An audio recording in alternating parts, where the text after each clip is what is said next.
Welcome to another episode of the New Zealand Property Ladder podcast. I'm your host, Jean, and today we have Alyshia in the studio today. Hello.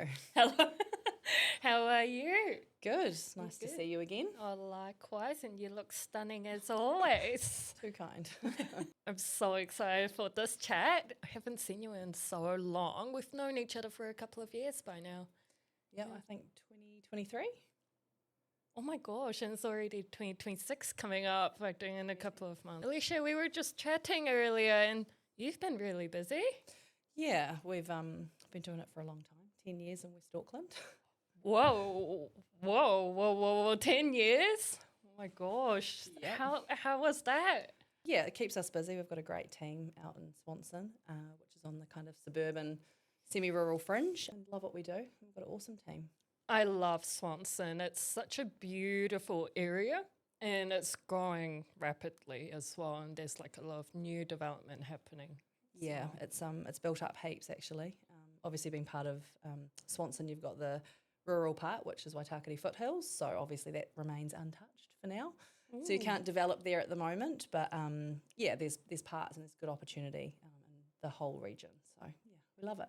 Oh, that's so good. I remember seeing your office. You guys, it used to be a house, right? And then you guys built it or renovated it? Tell us more. Yeah, I think an old German couple used to own it many years ago and we bought it as just a house and then we got resource consent to turn it into commercial use and we've renovated. I think we're on to our second or third renovation. So it's looking pretty smart and yeah, it's a really functional space for our clients and customers to come to and it's very welcoming and it's just a really awesome spot.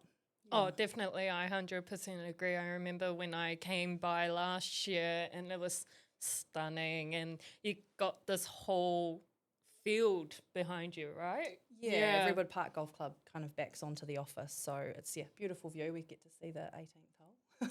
It's very cool. But yes, it looks different to when you saw it last. So I have to send you some photos. Oh, please do. I think you're the queen of renovations. So everyone go follow her. On Instagram. And so tell us, you used to be a nurse, right? I did, yeah. I've been doing real estate for probably 15, 16 years ago.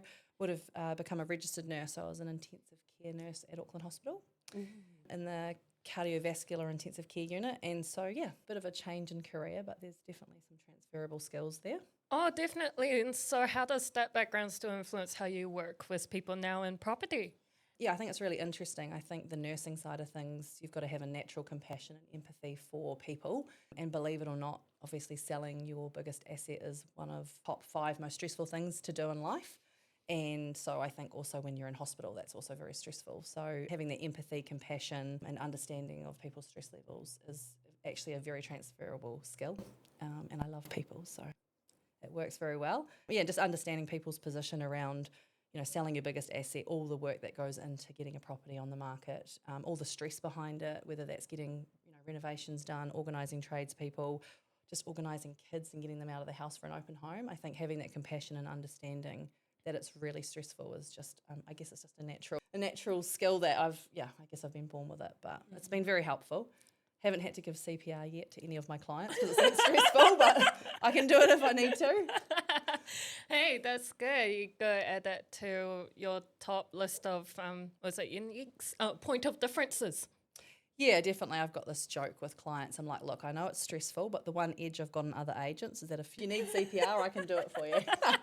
I don't give mouth to mouth, but they have a good laugh. So it's definitely an edge, but there's definitely transferable skills there. It's just a very stressful time for people, but we try and take that away from them. That's good. And, it's good that you have those skills that become really useful to property transactions as well, because I think oftentimes than not, a lot of people overlook how much an agent actually does on a day-to-day basis. They see all the glitz and glam on social media, but they don't actually see the behind-the-scenes work. There's a lot. Oh, yeah. There's a lot to it, and it's, technically speaking, kind of 24/7. We're often on call from once the day starts to the day ends. It's kind of it's full on, but it's good.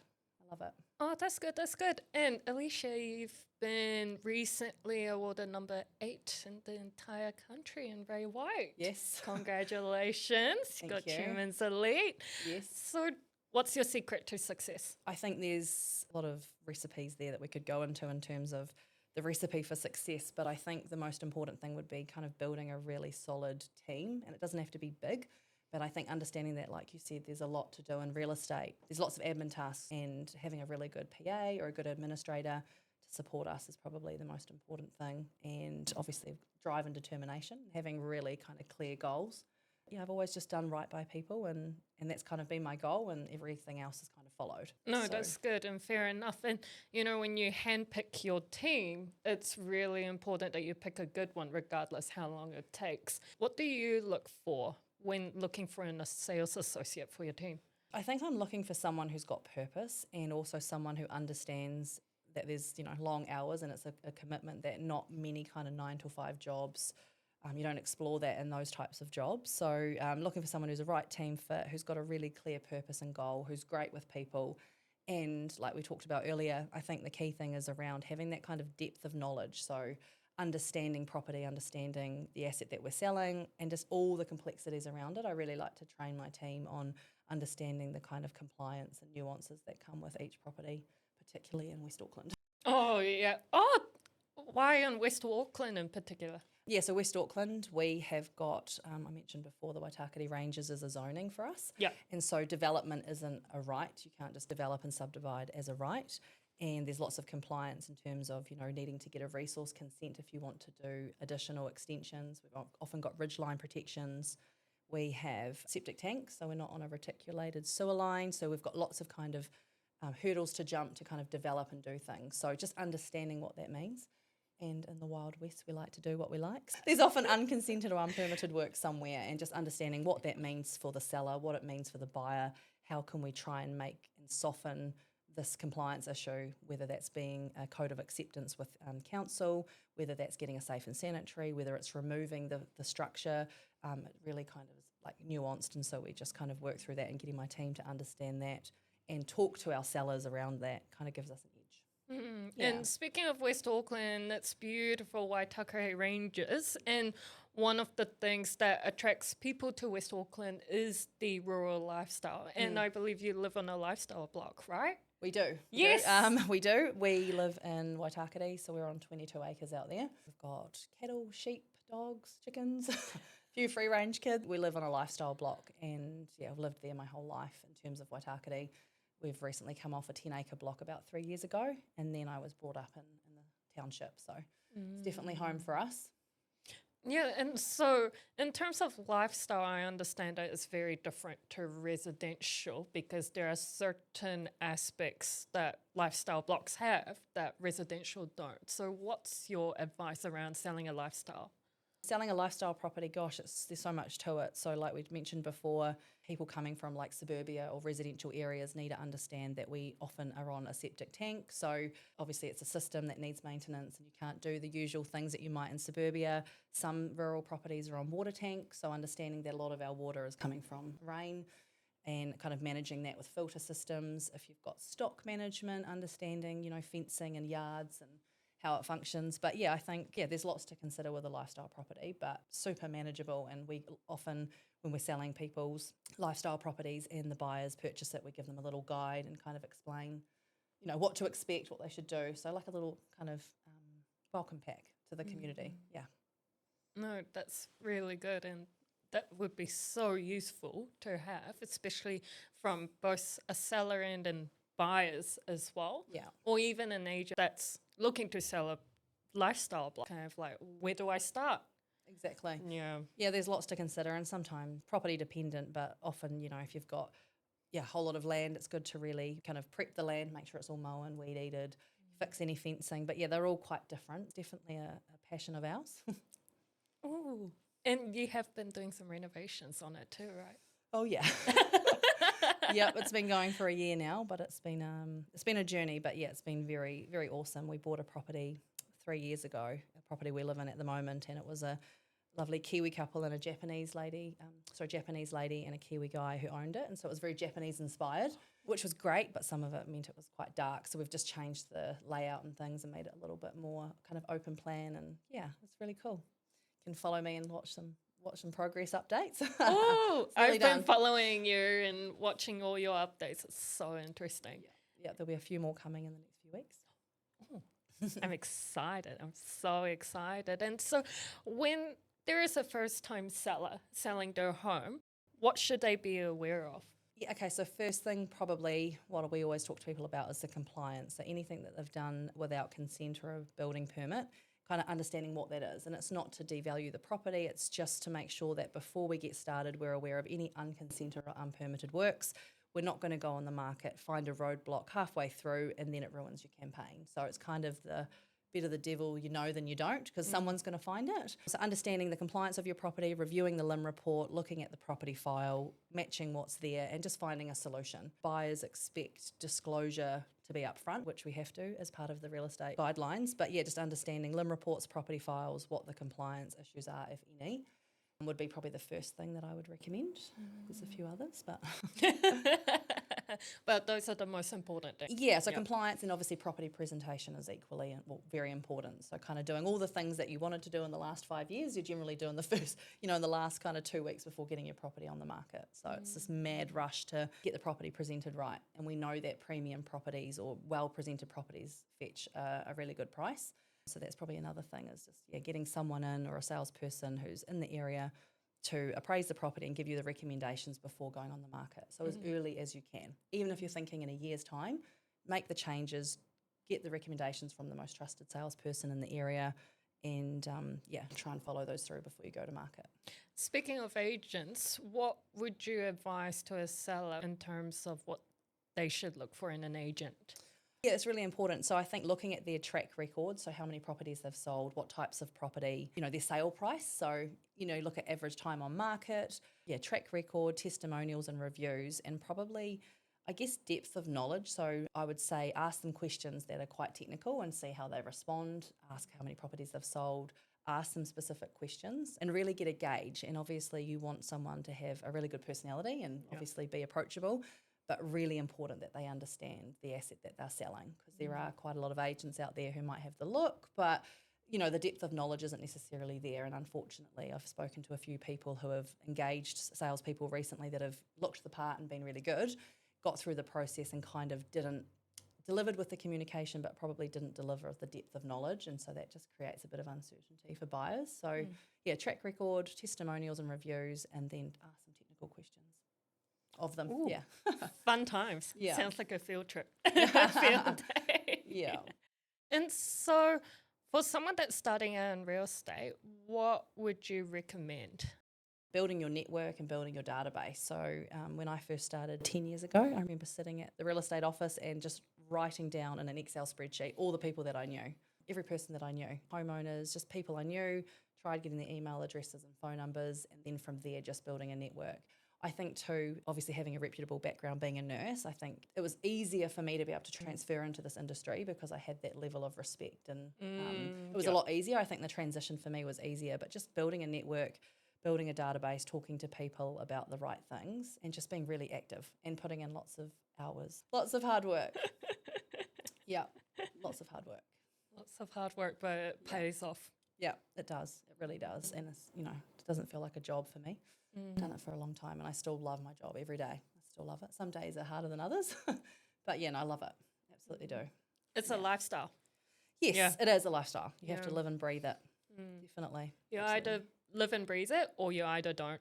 Yep, exactly. And I've seen people come and go in the industry, in our own office, and it's either just a bit of a shock to the system. So understanding that it's kind of on call all the time, it's Monday to Sunday, it's 7 days a week, and that kind of no switch off period can be quite hard for people. I think the further along you get in your career, you can then build a team and change things and make it a little bit more realistic in the way that you can get a bit of a break. But it is kind of expected. It's kind of 24 hours, 7 days a week, but it is a lifestyle. And for an agent that is further along in the career and is thinking of starting their team, what would be your top advice on how to create that successful structured team? I think the first thing would be personality fit. So obviously you've got the team that work with the clients, but you have to work together. So I think having a team with complementary skills. So for example, my lovely PA, Stacey, She's one of two, but she was just recruiting for a second one at the moment. But Stacey is she's like me in the fact she's driven and she knows what needs to be done, but she's also got complementary skills, so she can kind of manage me. So a really good PA should be able to manage you, and I think having that personality, that complementary personality is probably the key thing I'd recommend. So team fit, Yep. yeah, most important, because if you can't work together, then you can't work with your clients. That's powerful advice. No, that's incredible. And I've seen you a lot on social media. Speaking of social media, where is the best place for us to connect with you? Yeah, so on Instagram, so it should be Alyshia Marshall Ray White. We're on Facebook, Ray White website, phone, text message, WhatsApp, whatever you want. We're there, email. But yeah, we've got a Facebook and social media page that you can follow. Often do updates on renovations and lifestyle properties and all of that stuff. So yeah. No, that's a follow. incredible. And speaking of renovations, the queen of renovations, what should we be aware of when starting out our renovations journey? It's very expensive. What have I learned? Even, I've been renovating for, 15 odd years, but finding really good tradespeople. So just like the team that you find when you're building a team, a good team fit, same with a tradesperson. Someone that's got that's going to work with you, that's kind of malleable, because renovations they're not streamlined. There'll always be, even if there's a plan, there'll be a hiccup along the way, and having a builder or project manager or painter or all of them that are quite flexible and understand the process. Budgeting, do a spreadsheet, be very specific, but understand that, you might need like a 20% contingency because it will probably go over. Yeah, absolutely. And also staying compliant too along the way. Yes, you do. Yeah, anything that requires consent, obviously, anyone out in West Auckland can always ring me, but anything that needs a consent or, resource consent or building consent, would double check before you're doing any of the work. Yeah, because even though it might save you 5 or 10 grand not doing the consent initially, it will cost you, 30, 40 on the other end when you sell. Yeah, it's really important. No, definitely. I 100% agree. Just because it looks pretty on the outside, yeah. When you dig deeper into it, someone's going to do that. Yep, they will. If it's not you, it will be the buyers or their lawyers for sure. Yeah, there's always that one person out there. Definitely. That's going to be like, okay, I need all these inspections done. Yep. You've got it. Yep, seen it happen firsthand, so I totally understand how important it is as well. Speaking of the property, in terms of the market, what are you seeing right now? Yeah, West Auckland, so pretty steady. We do kind of follow the trends of kind of Central and North Shore. So when North Shore picks up, which the market's doing really well over the North Shore, buyer activity is good, auction clearance rates are really high. We often see that flow through to West Auckland. It's a bit like a domino effect, but it's steady, but it's certainly, I think 2026 will be a really good year, and I think there'll be lots more confidence with just interest rates and OCRs coming down and people kind of managing their debt over the last few years. It's been very tough for people. So yeah, kind of coming out of COVID and having the last 2 years to maybe manage and buckle down a little bit in terms of expenses. So yeah, West Auckland's doing well. We've had a lot of horrid events with the weather events. Obviously 21 and 23 have affected us particularly with slips and road closures, but we're at the end of that now. So yeah, looking forward to 2026. Yeah, definitely to land. Yes. Well, thank you so much All once right. again. It's so lovely seeing you and chatting with you. You shared some amazing tips. Definitely going to keep that in mind. Well, that's it, guys. Thank you so much for tuning in. We'll put all our social media handles here and see you next time. Thank you. Thank you.